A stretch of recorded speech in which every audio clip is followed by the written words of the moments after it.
पापों के लिए ही उद्धार दे दे मसीह। स्वर्ग धाम छोड़ के आया उद्धार देने मुझे। स्वर्ग धाम छोड़ के आया उद्धार देने मुझे।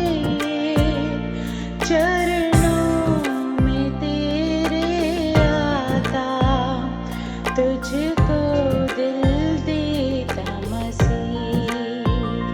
चरणों में तेरे आता तुझको दिल देता मसीह। मैं आता हूँ तेरे पास प्रभु यीशु मेरे मसीह। मेरे पापों के लिए ही उद्धार दे दे मसीह। मुझे पापों से छुड़ाने लहू क्रूस पर बहा दिया। मुझे पापों से छुड़ाने लहू क्रूस पर बहा दिया। कितना गहरा प्यार किया मैं भुला न सकूंगा मसीह। कितना गहरा प्यार किया मैं भुला न सकूंगा मसीह। मैं आता हूँ तेरे पास प्रभु यीशु मेरे मसीह। मेरे पापों के लिए ही उद्धार दे दे मसीह। परमेश्वर का धन्यवाद हो। एक बार ये सुसमाचार प्रभु यीशु मसीह का शुभ संदेश सुनने का आपको भाग्य मिला है। और आज हमारा विषय है प्रभु यीशु मसीह कौन है। प्रभु यीशु मसीह संसार के उद्धार करता है। बहुत से लोग इस संसार में आए, बहुत से महापुरुष संत नबी इस संसार में आए, लेकिन प्रभु यीशु मसीह के जैसी एक बेमिसाल हस्ती कभी दुनिया में ना आई है, ना आएगी। उनके बारे में बाइबल के अलावा इतिहास में भी बहुत कुछ लिखा हुआ है। उनके आने से हम पढ़ते हैं कि दुनिया का इतिहास दो भागों में बट गया, जिसको हम कहते हैं ईसा पूर्व और ईसवी। अर्थात प्रभु यीशु मसीह की कहानी बाइबल की सच्चाई तो है, ये एक ऐतिहासिक सच्चाई भी है। संसार के इतिहास में उनके बारे में बहुत कुछ लिखा हुआ है। और हम देखते हैं प्रभु यीशु मसीह का जीवन, शिक्षा और उनका काम और क्रूस पर बलिदान, इसका ज्ञान मनुष्यों को प्राप्त करना अत्यंत आवश्यक है। क्योंकि इसके बिना, इस ज्ञान के बिना, जब तक प्रभु यीशु मसीह के बारे में इंसान को ज्ञान ना मिल जाए, उसका उद्धार नहीं हो सकता। परमेश्वर के पुत्र को जानना ही उद्धार है। प्रभु यीशु मसीह संसार के उद्धारकर्ता के रूप में इस संसार में आए। इस सत्य को भाइयों, आप जहां भी हैं, जो भी हैं, सुन रहे हैं, आपको ये समझना है और इसको स्वीकार करना है। प्रभु यीशु मसीह जगत के उद्धार करता है। उनके बारे में नए नियम में 16 वर्णनाएं हैं जहां पर लिखा हुआ है यीशु मसीह संसार का उद्धार करता, अर्थात पापों से उद्धार देने वाला। उनका एक चेला यूहन्ना जो था, जो उनके साथ था और बहुत नजदीकी चेला था, वो अपनी पत्री में ये लिखता है, हमने ये देखा भी है और हम ये गवाही देते हैं कि परमेश्वर पिता ने पुत्र को संसार का उद्धार करता होने के लिए भेजा है। ये आंखों देखी कानों सुनी, चश्मदीद गवाही जिसको कहते हैं, उन्होंने वो 3.5 साल प्रभु यीशु मसीह के साथ रहा था। परमेश्वर ने प्रभु यीशु मसीह को संसार में भेजने के पहले कई नबियों को भेजा। हम इसके बारे में बाइबल में मत्ती के 21 अध्याय में पढ़ते हैं 31 से 36 तक, जहां पर लिखा हुआ है, जब परमेश्वर ने कई नबियों को भेजा तो यहूदियों ने उन्हें पकड़ लिया, उन्हें पीटा, कईयों का पथरवाह किया, कईयों को मार डाला। नबियों के अलावा हम बाइबल में पढ़ते हैं परमेश्वर ने संदेशवाहक के रूप में स्वर्गदूतों को भेजा। इसके बारे में हम पढ़ते हैं, स्वर्गदूत परमेश्वर के विभिन्न प्रकार से संदेशवाहक थे। परमेश्वर का संदेश मनुष्यों के पास स्वर्गदूत लाते। प्रभु यीशु मसीह को भी यहोवा का दूत कहा गया है। स्वर्गदूत और यहोवा के दूत में फर्क है। स्वर्गदूत है, यहोवा का दूत प्रभु यीशु मसीह का इस संसार में जन्म लेने के पहले उनका वर्णन यहोवा के दूत में के रूप में आता। हम पढ़ते हैं उनके जन्म लेने के पहले एक स्वर्गदूत संदेशवाहक के रूप में मरियम के पास आया, जिसका वर्णन लूका के 1 अध्याय में हम 10 से 20 वचन तक पढ़ते हैं। और संदेश लेकर के आया मरियम के पास कि तू पुत्र को जनेगी। परमेश्वर का धन्यवाद हो, सिर्फ संदेशवाहक के रूप में नहीं, हम देखते हैं परमेश्वर के लोगों के सहायक के रूप में भी स्वर्गदूत आए। इसका वर्णन हम दूसरा राजा उसका 19 अध्याय 35 से 36 वचन में पढ़ते हैं। जब हिजकिया राजा के समय में सेनाकरीब नामक सीरिया के राजा ने चढ़ाई कर दी, तो हिजकिया राजा ने प्रभु परमेश्वर से प्रार्थना की और उस प्रार्थना को सुनकर हम पढ़ते हैं परमेश्वर ने एक स्वर्गदूत को भेजा जिसने एक रात में 1,85,000 सैनिकों को मार। देखते हैं, परमेश्वर ने नबियों को भेजा, परमेश्वर ने स्वर्गदूतों को भेजा और स्वर्गदूतों ने बड़े बड़े काम किए। परमेश्वर के लोगों को सेनाकरीब राजा की युद्ध से बचा लिया। हम पढ़ते हैं दानियल नबी के जब 3 साथियों को नबूकदनेस्सर राजा ने वो धनकते हुए भट्ठे में डलवा दिया, तो वहां पर पढ़ते एक संरक्षक के रूप में यहोवा का दूत आया और उसने 3 लोगों को, सदरक, मेशक और अबेदनगो को डाला था। लेकिन वहां पर हम पढ़ते हैं कि उस भट्ठे के अंदर 4 लोग घूम रहे, उनका कुछ नुकसान नहीं हुआ, क्योंकि प्रभु यीशु मसीह उनके डालने के पहले वहां पर उस भट्ठे में मौजूद थे। परमेश्वर अपने लोगों को स्वर्गदूतों के द्वारा संरक्षक करता है। आगे भी हम पढ़ते हैं कुछ लोगों ने दानियल नबी की चुगली की और दानियल नबी को शेरों की मांद में डलवा। वहां का वृतांत अगर आप दानियल नबी के 6 अध्याय में पढ़ें 22 वचन से, तो वहां पर हम पढ़ते हैं परमेश्वर ने अपने दूत को भेजा और हम क्या पढ़ते हैं, उस दूत ने शेरों का मुंह बंद कर। हमारा परमेश्वर कितना महान, समय समय पर उसने नबियों को भेजा, समय समय पर स्वर्गदूतों को भेजा। और नए नियम में एक वृतांत हम पढ़ते हैं कि हेरोदस राजा जो यहूदियों का समर्थक तथा मसीहों का विरोधी था, उसने याकूब को और पतरस को पकड़ लिया। याकूब को तो उसने मृत्यु दंड दे दिया और अगले समय वो पतरस को मृत्यु दंड देने वाला। वहां पर भी हम पढ़ते हैं कि एक स्वर्गदूत आया। इसका वृतांत हम प्रेरितों की पुस्तक में पढ़ते हैं 12 अध्याय में कि स्वर्गदूत आया और स्वर्गदूत ने बड़े रहस्यमय तरीके से, बड़े अद्भुत तरीके से पतरस को उस जेल से छुड़ा लिया। कोई शक्ति नहीं थी जो पतरस को जेल से छुड़ा सकती, लेकिन उस स्वर्गदूत ने पतरस को छुड़ा। इस प्रकार से हम देखते हैं कि स्वर्गदूतों की बड़ी भूमिका रही है। स्वर्गदूत संदेश लेकर के आए, स्वर्गदूतों ने सेनाकरीब राजा की सेना का सर्वनाश किया, स्वर्गदूत ने जलती हुई भट्ठी से अपने सेवकों को बचाया, शेरों की मान से दानियल नबी को बचाया, हेरोदस के हाथ से पतरस को बचाया। लेकिन भाइयों और बहनों, नबियों और स्वर्गदूतों की सीमा है। स्वर्गदूत उद्धार नहीं दे सकते। स्वर्गदूत परमेश्वर की लोगों की सेवा कर सकते हैं, स्वर्गदूत उद्धार नहीं दे सकते। स्वर्गदूत मनुष्य का रूप धारण कर सकते हैं, लेकिन स्वर्गदूत मनुष्य के रूप में पैदा नहीं हो सकते। हम देखते हैं कि स्वर्गदूत बहुत बड़े बड़े काम करते हैं। नबियों ने बहुत बड़ी भूमिका निभाई है। पुराने नियम में कितना सारा नबियों का लेखन हमारे पास।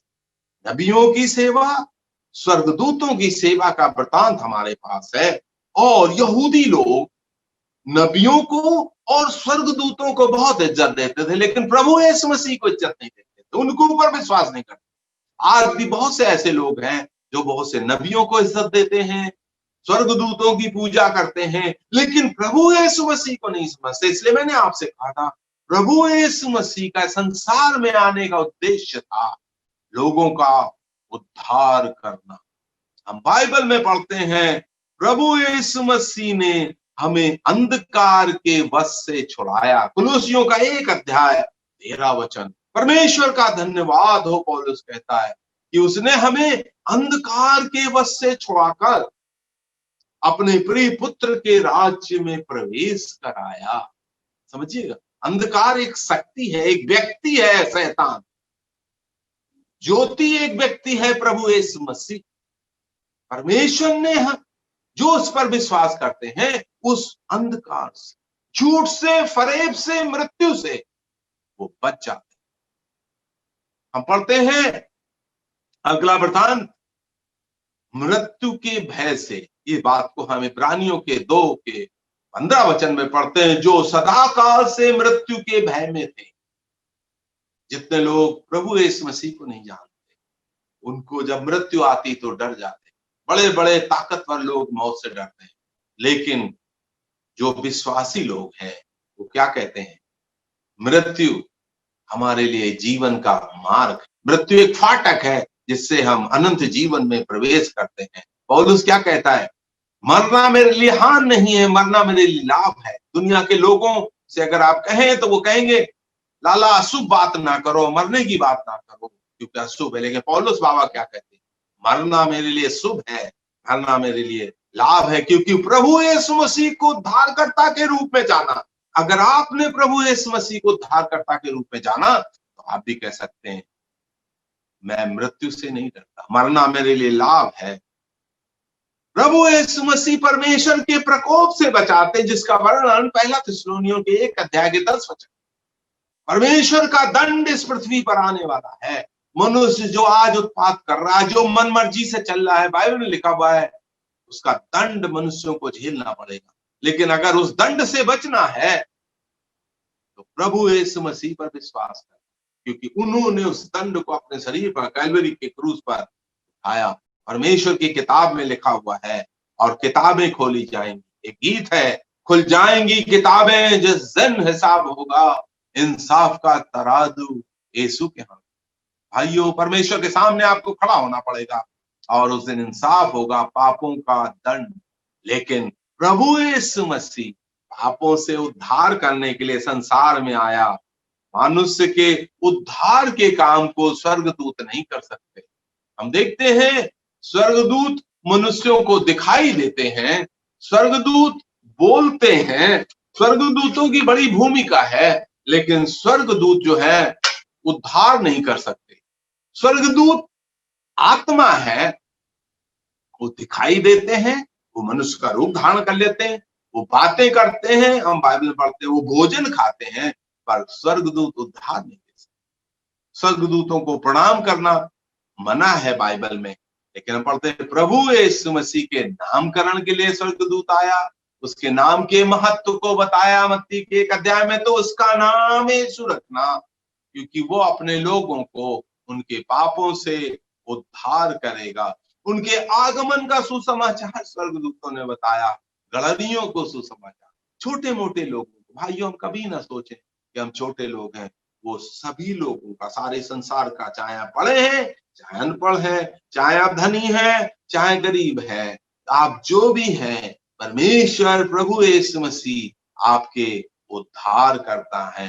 लूका के 19 अध्याय के 10 वचन में ऐसा लिखा हुआ है, प्रभु यीशु मसीह पापियों को ढूंढने और उनका उद्धार करने आए। उनका आने का उद्देश्य, मेरे संदेश का शीर्षक यही है, प्रभु यीशु मसीह कौन है? वो संसार के उद्धार करता है, वो पापियों को ढूंढने और उनका उद्धार करने आए। आपने अगर प्रभु यीशु मसीह को नहीं पाया, नहीं जाना, तो आज प्रभु यीशु मसीह आपको ढूंढ रहे हैं और आपको उद्धार देना चाहते हैं। तो क्या आपने उद्धार पाया भाइयों? क्या आपके पाप क्षमा हुए हैं? क्या आप व्यक्तिगत रूप से प्रभु यीशु मसीह को जानते हैं? क्या वो आपके उद्धार करता? अगर नहीं जानते तो भाइयों और बहनों, आज आपको मैं बताना चाहता हूँ, सिर्फ संसार का एकमात्र उद्धारकर्ता प्रभु यीशु मसीह है। बाइबल में लिखा हुआ है, इस पृथ्वी के ऊपर आकाश के नीचे कोई दूसरा नाम नहीं दिया गया, मात्र एक नाम है, वो नाम है प्रभु यीशु मसीह का। जो कोई यीशु मसीह का नाम लेगा वो उद्धार पाएगा। हमें क्या करना है उद्धार पाने के लिए? प्रभु यीशु मसीह के ऊपर विश्वास करना है कि वो इस संसार में आए, वो हमारे पापों के लिए मारे गए, उनको दफना दिया गया और वो परमेश्वर के वचन के अनुसार, अपने स्वयं के वचनों के अनुसार तीसरे दिन जी उठे और 40 दिन के बाद स्वर्ग में स्वर्गारोहण हो गए और आज परमेश्वर के सामने विराजमान है। प्रिय भाइयों और बहनों, मैं आपको ये भी बता देना चाहता हूं कि प्रभु यीशु मसीह ने अपने स्वर्गारोहण अर्थात स्वर्ग में जाने के पहले ये कहा था, मैं फिर से आऊंगा। वो प्रभु यीशु मसीह के दोबारा आगमन का समय हो रहा, वो फिर से आएंगे और जो लोग विश्वास करते हैं उनको स्वर्ग में लेकर के जाएंगे। लेकिन जिन्होंने विश्वास नहीं किया है, इस संसार में 7 वर्ष का महाक्लेश का समय होगा। मैं आपसे ये कहना चाहता हूं कि जिन्होंने परमेश्वर के प्रेम को स्वीकार नहीं किया, उनको परमेश्वर के प्रकोप को सहना पड़ेगा। 2 चीजें हैं, या तो आप परमेश्वर के प्रेम को स्वीकार करें या आप परमेश्वर के प्रकोप को स्वीकार करें।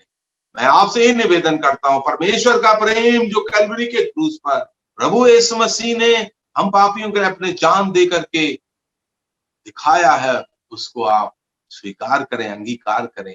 अगर ऐसा नहीं होगा तो अवश्य है आपको उस महान प्रकोप, परमेश्वर का प्रकोप, परमेश्वर के बारे में 2 गुण जानना अत्यंत आवश्यक है। वो अत्यंत प्रेमी प्रभु है, उसका प्रेम महान है, लेकिन उसका प्रकोप भी महान है। आप इसको गंभीरता से सोचें और प्रभु यीशु मसीह पर विश्वास करके आप उद्धार पाएं। जो इस सच्चाई पर विश्वास करता है, बाइबल में लिखा हुआ है, वो उद्धार पाता है। अगर तू अपने हृदय में विश्वास करे और मुंह से अंगीकार करे कि यीशु मसीह प्रभु है, तो निश्चय उद्धार पाए। भाइयों, क्या आप जानते हैं मरने के बाद आप कहां जाएंगे? क्या आप अंधकार से निकलकर प्रकाश में आ चुके हैं? क्या आप अभी मृत्यु के भय में जीवन व्यतीत कर रहे हैं? क्या आप परमेश्वर के उस दंड से बच गए हैं? अगर नहीं, तो आज इस सुसमाचार को आप हल्का करके ना लें, इस संदेश को आप गहराई से लें और परमेश्वर के सामने एक छोटी सी प्रार्थना करें।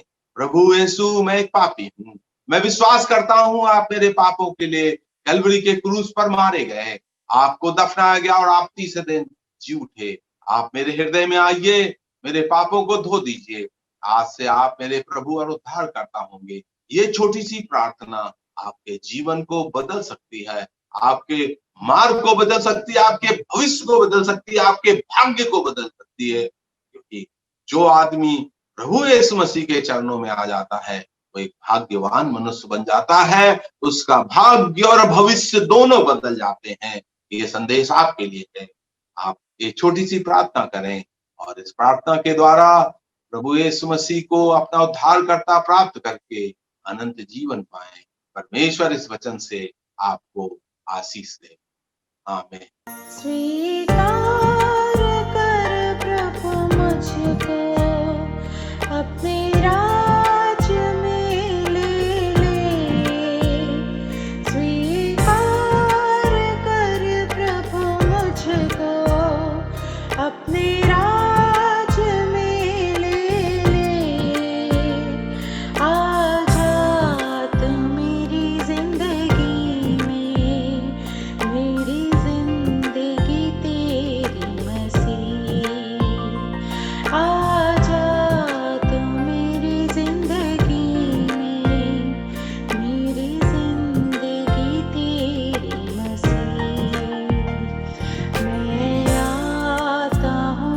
तेरे